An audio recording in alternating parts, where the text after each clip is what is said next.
बिस्मिल्लाहिर्रहमानिर्रहीम। अस्सलाम वालेकुम। मैं हूँ आयशा और वेलकम करती हूँ आपको अपने यूट्यूब चैनल आयशा के किचन में। सर्दी के मौसम में चटपटा खाने को मिल जाए तो मज़ा ही आ जाता है। आज मैं आपके लिए रेसिपी जो लाई हूँ वो नहायत ही मज़ेदार और चटपटी सी है। चिकन के ये कबाब आपको नहायत ही मज़ा कराएंगे इंशाअल्लाह। रेसिपी को एंड तक ज़रूर देखिएगा, इंशाअल्लाह आपको रेसिपी ज़रूर पसंद आएगी। तो चलते हैं किचन में और बनाना स्टार्ट करते हैं। यहाँ मेरे पास एक चॉपर है जिसमें मैंने एक दरमियाना साइज़ का प्याज है जिसे मैंने रफली सा काट लिया है, ये इसमें शामिल कर दिया है। हरी मिर्चें हैं मेरे पास 2 अदद, इनको भी मैंने रफली सा काट लिया है। अब यहाँ पर अदरक के 3 से 4 पीसेस हैं और लहसुन के 5 से 7 जवे हैं, ये भी इसमें शामिल कर देने हैं। यहाँ पर मेरे पास चिकन है तकरीबन 500 ग्राम के करीब, जिन्हें मैंने धोकर इसमें शामिल कर दिया है। ये बोनलेस चिकन है जिसको मैंने छोटी छोटी बोटियों में शामिल कर दिया है। मिसालों में मैं यहाँ पर कुटी हुई लाल मिर्च है मेरे पास आधा चम्मच के करीब, ये इसमें शामिल कर दें। यहाँ पर मेरे पास ज़ीरा है आधा चम्मच के करीब, हल्दी है आधा चम्मच, यहाँ खुश्क धनिया है मेरे पास आधा चम्मच, ये भी इसमें शामिल कर दें। यहाँ पर कश्मीरी लाल मिर्च है मेरे पास आधा चम्मच, ये भी इसमें शामिल कर दें।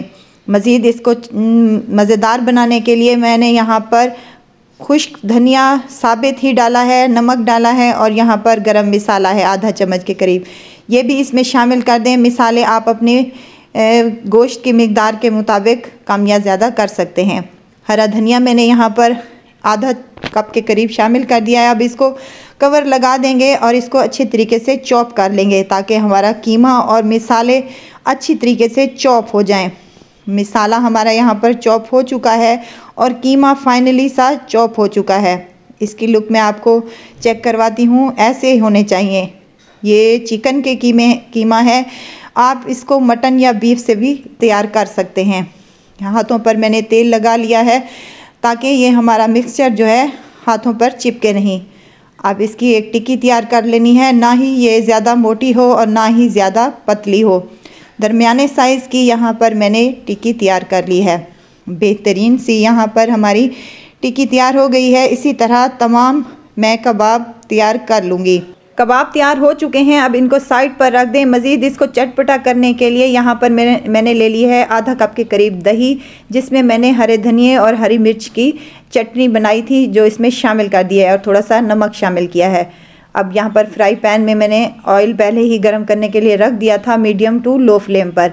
यहाँ पर एक एक करके हम अपने तमाम कबाब शामिल कर देंगे ताकि हमारे अच्छे तरीके से फ्राई हो सकें। आंच को हमने मीडियम टू लो फ्लेम पर ही रखना है ताकि ये हमारे अच्छे से कुक हो सकें, क्योंकि कच्चा कीमा है तो इसलिए हम इसको मीडियम टू लो फ्लेम पर कुक करेंगे। साइड को चेंज कर लेंगे 2 से 3 मिनट तक, तो माशाल्लाह से बहुत ही प्यारा कलर आया है। इसी तरह उलटते पुलटते हुए तमाम टिक्कियों को हम फ्राई कर लेंगे ताकि इन पर बेहतरीन सा कलर आ जाए।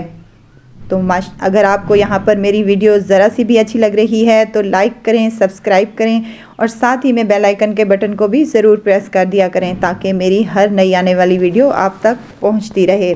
अब इसको मज़ीद ट्विस्ट देने के लिए हमने यहाँ पर एक टमाटर लिया है और इसे चॉप कर इसमें शामिल कर दिया है। 2 से 3 मिनट तक इन टमाटरों को हम अच्छे तरीके से फ्राई कर लेंगे ताकि ये बेहतरीन से सॉफ्ट हो सकें और एक बेहतरीन सा हमारा मिसाला तैयार हो सके। 5 से 7 मिनट तक इसको हमने फ्राई कर लिया है तो ये मज़ेदार से सॉफ्ट हो चुके हैं। अब यहाँ पर जो मैंने दही बना कर रखी थी वो इन पर शामिल कर दें, तो मज़ेदार से हमारे चटनी वाले कबाब रेडी होंगे। इंशाल्लाह आपको ज़रूर पसंद आएंगे। बहुत ही प्यारी खुशबू आ रही है इनमें से और बहुत ही मज़े के और यमी से ये लग रहे हैं। साइड चेंज कर देंगे और जो बची हुई हमारी चटनी है ये भी इसके ऊपर डाल देंगे। 5 से 7 मिनट तक इसको उलटते पुलटते हुए पका लेंगे ताकि चटनी में जो दही का पानी है वो भी अच्छी तरीके से खुश्क हो जाए और ये भी सॉफ्ट हो जाए। बेहतरीन से जूसी और चटपटे से ये हमारे कबाब रेडी होंगे इंशाल्लाह। अब यहाँ पर एक रोटी ले ली है मैंने और इसको इसके ऊपर रख दिया है। रोटी के साथ ये माशाल्लाह से बेहतरीन लगेंगे। 2 से 3 मिनट तक इसको कवर लगा देंगे और दम वाली फ्लेम पर हम इसको छोड़ देंगे। 3 से 4 मिनट के बाद इसको माशाल्लाह से मैंने खोला है कवर, तो बेहतरीन से ये हमारे कबाब बनकर रेडी हुए हैं और मज़ेदार सी ये रोटी भी हमारी बनकर तैयार हुई है। लुक को इसको चेक करें, बेहतरीन से लग रहे हैं और मज़ेदार से ये हमारे कबाब रेडी हो चुके हैं। बहुत सिंपल सी रेसिपी है और बहुत ही मज़े की ये लगती है, बनाने में बहुत ही आसान और खाने में बहुत ही शानदार है। चटपटे से चटनी वाले कबाब, इनको ऐसे फ्राई पैन में भी सर्व कर सकते हैं, नहीं तो आप इसको प्लेट में भी सर्व कर सकते हैं। बहुत ही टेस्टी लगते हैं और बहुत ही मज़ेदार से ये बनकर रेडी हुए हैं। यहाँ पर एक निवाला तोड़कर मैं आपको दिखा रही हूँ, बहुत ही मज़े के और यमी से ये लग रहे हैं। ज़रूर ट्राई कीजिएगा और मुझे दुआओं में ज़रूर याद रखिएगा।